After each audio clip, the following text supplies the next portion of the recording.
adding benefit of having rally studios in Sonoma. So they filmed some of the studios on location. And he said we were here last year, much of the show was shot in this area. So I went and looked up the town again, and there's no street view there, unfortunately. So not, at least not right in the town. But Main Street, where we're going to be filming, has, it looks like a divided road, kind of a grassy median down the middle, and angled parking along each curb. From the satellite view, it looks like it might be sort of picturesque little town. Nice. Picturesque. It's difficult to get that word out. And it looks sort of nice. But as I said, Somalia isn't really a stranger to the show. It's development area, and Shane visited season 2 is right outside that town, so it's right there too.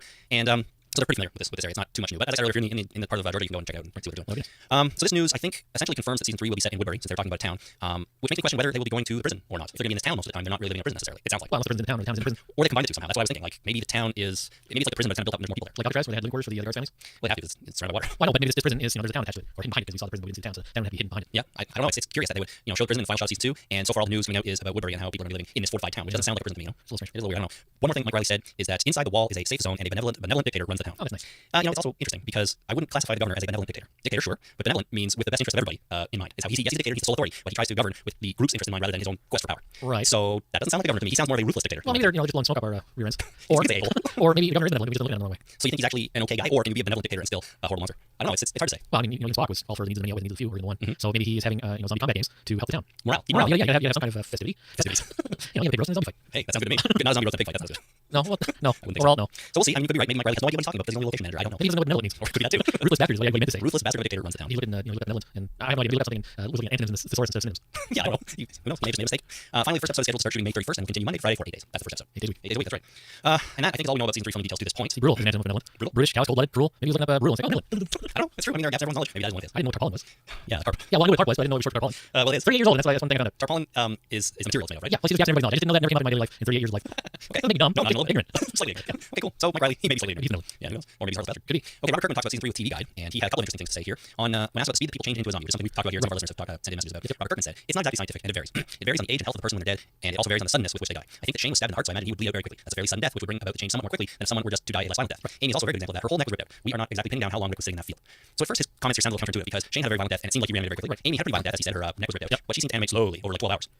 But then he clarifies that we don't know how long Rick was sitting in that field. So he wasn't sitting there long enough for it to become daylight again. Right. But in theory, he could have been sitting there for 12 hours. Well, time to bring that up. We know that, right? Because driving all night. Really, the town was really far away. Right. Because they drove back with what's his name? Randall. Yeah, and it took all night. They took the long route. Yeah. So maybe maybe everybody was in the field for 3 or 4 days. Yeah, well, the way the time of the show goes, maybe they camped out and had big roast. It took her a long time to get there. So what is that? It's very slow. Some kind of weird time bubble. Time bubble with strange, I don't know, gravity. Yeah. Who knows?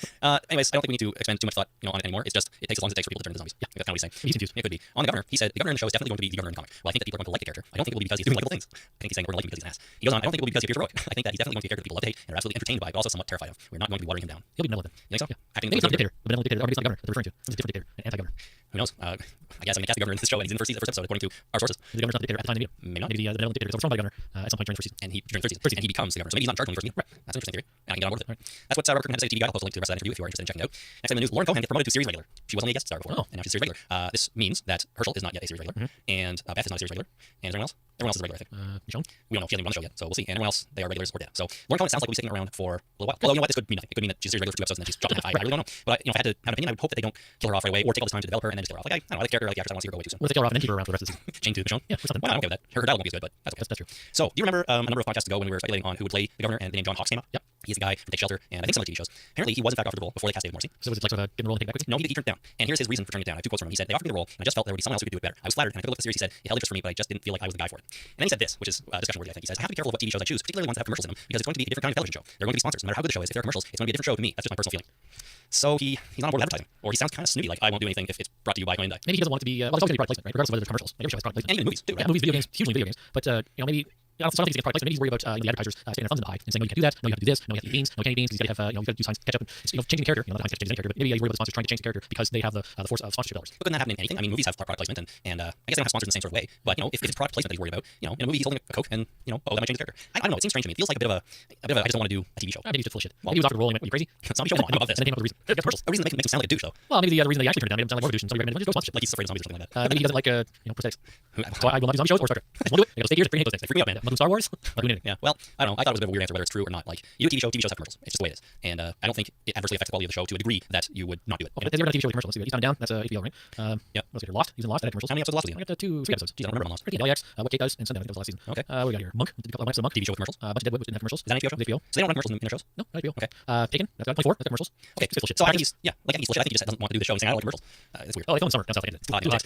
Maybe he had smaller roles in all those shows, right? Deadwood didn't have commercials. Lost was 3 episodes. I mean 24. 24 2 episodes. It looks like. Okay, so maybe he can get on board when it's like 1 or 2 episodes, the governor is a main role. You think he'd be around for some time. Maybe that's the problem with it. I don't know. It seems weird. It's too bad because I think he would have been good in the role, but Dave Morrissey sounds like he'd be great too. And he doesn't mind hawking products for people. Yeah, I didn't show head commercials.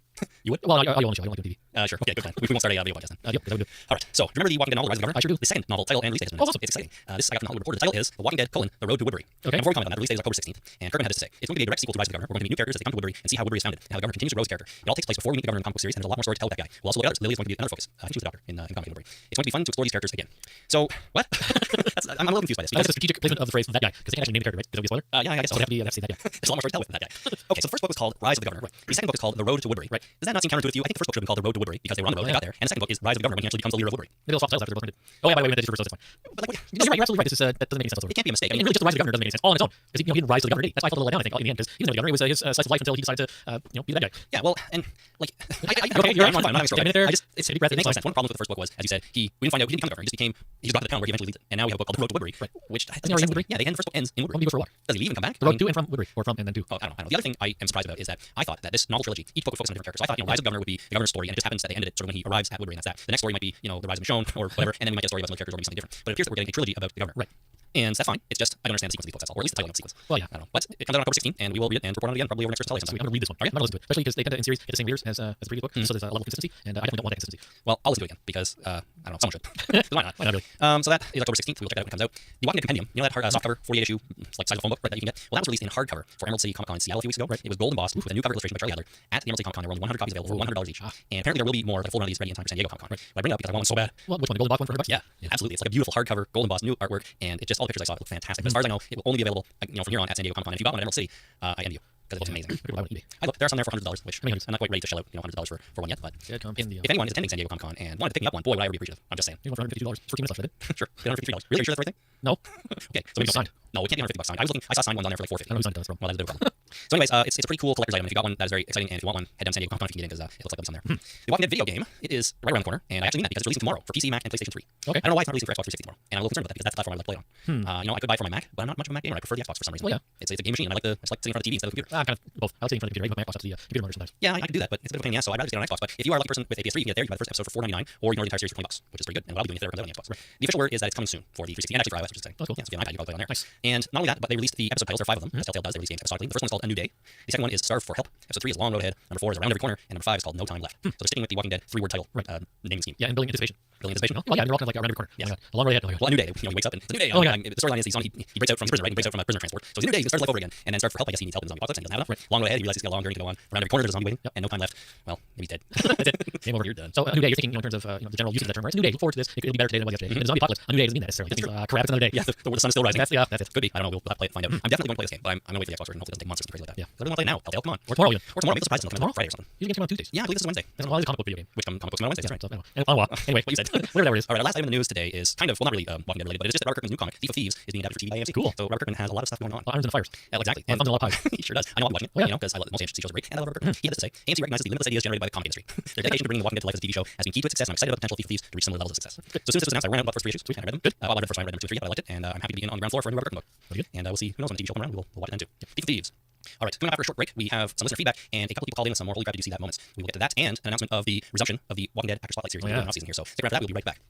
I have to thank our sponsor, Audible, this week. For you listeners to Talking Dead, Audible is offering a free audiobook download with a free trial to give you the opportunity to check out their service. Jason, I don't suppose you have a recommendation for us this week? Well, I just finished since I think from the last podcast that we did until this one, I actually listened to a whole book. What the heck was it called? It was Stephen King, 11/22/63. Is that the new one? That's the new one. Where I got back in time to try and prevent John Kennedy's assassination. Okay. And yeah, I'm going to recommend it. Very good. Did you do it? I enjoyed the beginning, I enjoyed the end. The middle part was kind of, but overall, But still Stephen King, he's a quality writer. yeah, I mean, sometimes he gets kind of bogged down in minutia. Like the guy goes back in time, what does he do? He starts teaching. He starts talking, and there's whole chapters on putting on a play at the school. Like, who cares? You know what? This makes sense to me because if you're going to go back in time, you don't want to call attention to yourself. Well, no, that's the point. But you have to like dwell on stuff, and you just kind of gloss over it. No, I think that's the point. You don't want to call attention to yourself. You may have a purpose or a goal for being back in time, but you're there, and you don't want people to know you're from the future. So you just teach it, sort of keep a low profile, keep your head to the ground, do your job, and slowly execute your time traveler plan. Right, well, that's what he did, but it's just kind of boring. Oh, In parts, Stephen King generally I like, but apparently he still can get to that point where it's just like, all right. Well, we recommend the boring book. Sorry, the beginning was awesome. I love the beginning. Every second of the first like 4 hours of the thing was outstanding. Because that's when he gets into the DeLorean and drives around. That's when he goes back in time. I won't spoil that how. And at the end, the climax of the book actually was also very, very good. Okay. Just that, and maybe that was the point. You're back in time. You got 5 years to kind of hunker down and keep your head down until you act. So what do you do? You become a boring teacher. And how you create that book? You're right about it. Okay, good. Well, if you want to check this out or any other Stephen King book or any one of the 100,000 titles that Audible has to offer, you can head over to audibletrial.com/talkingdead. That is audibletrial.com/talkingdead for your free audiobook.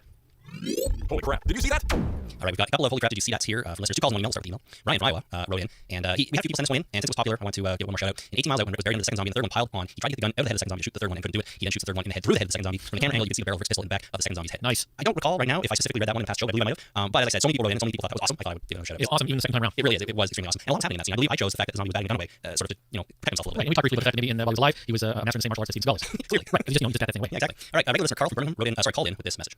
Yeah, hi guys, it's Carl Birmingham. I'm just throwing in a quick did you see that section from the finale? I think you really just talked about the last message very long. So, yeah, basically, quite quick. Right at the start of the episode, Carl, I was walking away with Rich, just zombie. He said something like, slightly he said, the reason came out to see the gunshot. And my wife and I both looked at each other and went, what gunshot? And I think maybe you guys actually, it feels like me. Didn't you see this? We just pretty long. Did it go off on this chain? I can go back to the previous episode. You just had to do that because that was through like, this was 80 writers, really just something like that. But I was like, yeah, that's absolutely awesome. Okay, so I did go back and check, and I'm sad to say that there was no mistake. And Carl, you're completely off base.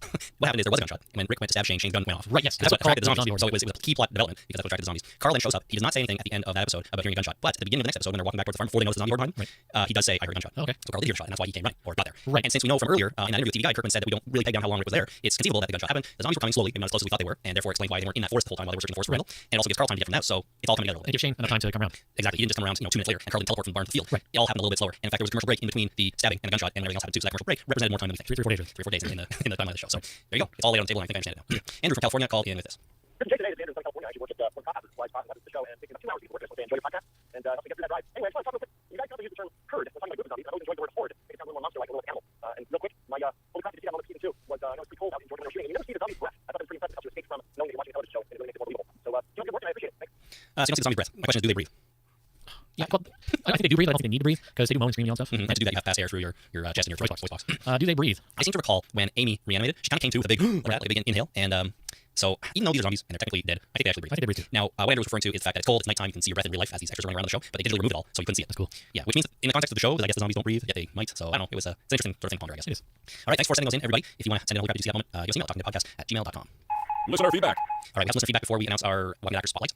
Last time on the show, we spoke about the difficulty in finding a katana, Right. and Apocalyptus Rex wrote in on our Facebook page about that. He said it's not that difficult to find a quality katana here in the United States. Oh. In addition to high-performance factory swords made by cold steel, swords could be easily looted from museums. There are probably more anti-Japanese swords in the U.S. than there are in Japan. At the conclusion of that unpleasantness in the 1940s, Japan surrendered all its weapons to U.S. forces. Many soldiers and sailors brought home handmade katanas as war souvenirs. Wow. So I have no idea. I don't know. I don't think that applies in Canada where we are, but maybe it's not that hard to come by a Japanese sword in the States. Swords are legal in Canada. Yeah, but I still wouldn't know where to get one. I could walk around with it if I had it. Well, I mean, it's like replicas at any comic book shop, and you can walk into an army surplus store, and they probably have something. I don't know how real or how good quality they are. They might be just stainless steel swords. They're still a sword though, and they would do some damage. Yeah, they would once until they break and or get stuck inside someone. Yeah.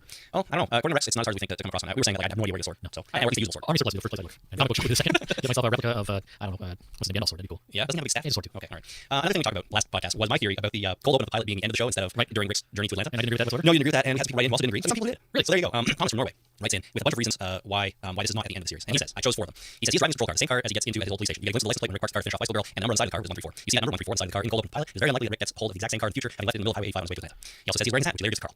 He says he seems surprised and bummed out when he sees the sign being no gas. Later, he'll probably be well aware that gas is hard to come by. And finally, he thinks the little girl could be okay. Having seen hundreds of walkers, he probably wouldn't react like that. Right. All good points. All good points. Yep, none of them, without question, dictate that this is at the beginning, not the end. Yeah, you're holding on to something that's just not there, pal. Emma from Ireland wrote in. Our first listener from Ireland, right, I believe. And this her statement here has some minor spoilers for the comics, so please be aware of that. She says, hi, just after listening to episode 76 of the podcast, I found the discussion about the first scene of the pilot being in reality the last scene of the show very interesting. I know that many holes were poking in the theory regarding Rick's uniform, i.e. where in the hell he get it from. Well, I'm sorry / glad to inform you that in the comics, Rick returns to Herschel's farm after they leave prison, so he could have plenty of time to retrieve his uniform. In fact, the cover of issue 70 is a full color illustration of Rick in his uniform, so you really can't rule anything out. Sure, his uniform would be kind of crumpled after spending so long in Herschel's drawer, but there's bound to be a zombie apocalypse version of a dry cleaner somewhere. How else would there keep his angel in denim looking so fresh? Well, yeah, and you can also still find, especially an old farm like Herschel's place, you can find one of those solid irons. You just put it in the fire warm up, and you just clean it right up. stick on your uniform, and then run over the iron, and there you go. You're good. See, so that's completely plausible. Steve from the internet also wrote in, and he also has spoilers for the comic here, so please be warned. Steve says, I was listening to your most recent podcast and you brought up the theory that the very first scene of the pilot was in the future. Well, this may sound far-fetched, but if this was true and they were going to wrap up the series with this being the end, then they would want to end it in a big way. So given that they've already deviated from the comic, it could be that this happens a few years down the line in the initial apocalypse, and the girl is Laurie's baby Judith. I know this is very unlikely, I just want to hear your thought on it. So that's baby Judith walking around the gas station, and Rick comes across her and shoots her in the face. Seriously. That's terribly unfortunate for baby Judith. And probably not true, but hey, I'm just saying that some people are on board with me. 1 or 2 anyways. Yep.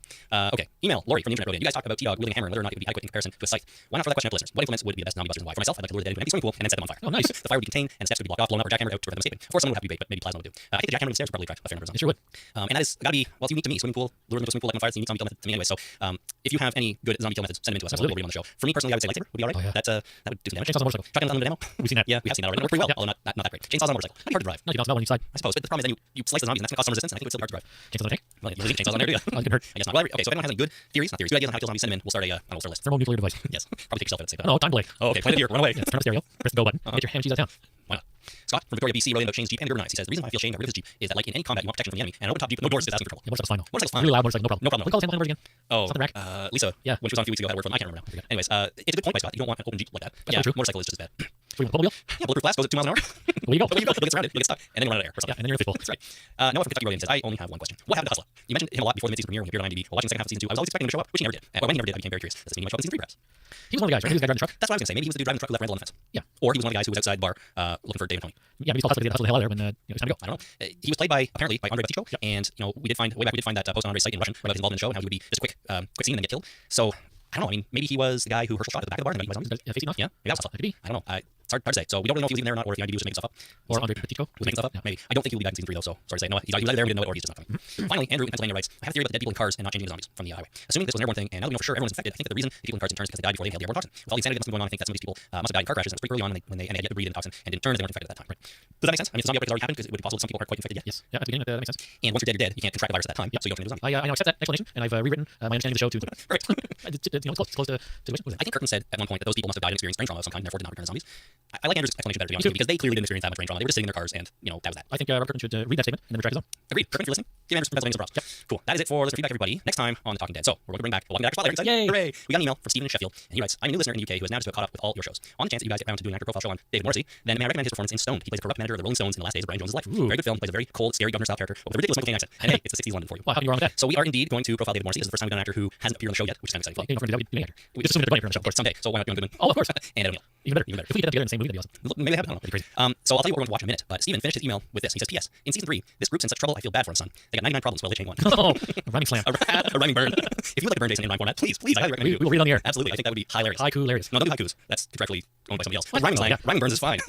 Awesome. I like it. I'm pretty much All right, David Morrissey. We are going to take Stephen's suggestion and watch Stoned from 2005. I didn't really before the show. No, this is all exciting I hope you're okay with this. We're going to watch The Reaping from 2007, Okay. which stars him and I forget now. Well, so, We'll look at I'll read next to. We're also going to watch Red Riding in the year of our Lord 1974. That is the first movie in the Red Riding trilogy, British have we trilogy. confirmed the ability to watch these? I have confirmed the availability of Good man, good man. Yes. And finally, we're going to watch episode 1 of a TV program, a British program called Blackpool, which is I think from the mid 90s or maybe mid 2000s. What's the show I was looking at there? You're looking at The Reaping from 2007. It's a movie and it stars. All the way down here. This guy's been prolific in the last years. Yeah, he's been doing lots. Doug. He plays Doug. Okay. In the Reaping. Okay. Oh, Hillary Swank. Hillary Swank. That's it. My wife watched this. Well, you She have hates Hillary Swank.